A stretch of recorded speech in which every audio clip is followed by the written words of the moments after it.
Now we are on our Euro JPY. So above all, before you go, don't forget to subscribe, to like, and to share. So where do you think our price will be moving for today? See bullish, by the way, since our JPY is dropping. As you can see, our JPY is dropping. Any pair relating to our JPY will actually be going bullish.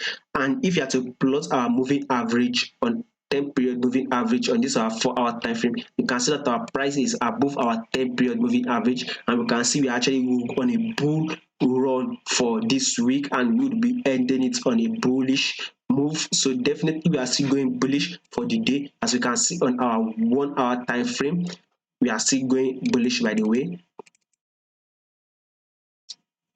1-hour time frame, you can see still going bullish, by the way. Our price has pushes up. We are having something like a mini retracement that is easily spotted on our 1-hour time frame.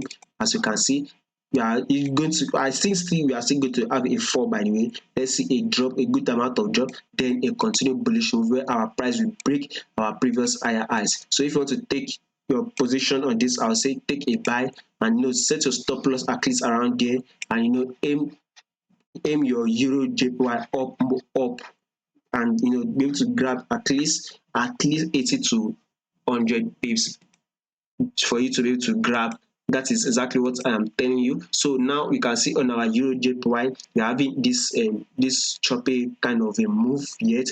Remember, our London session has not opened, so probably when our London session open, we'll be having that bullish move we are anticipating for. So that is my analysis for the day. Don't forget to subscribe, like, and share.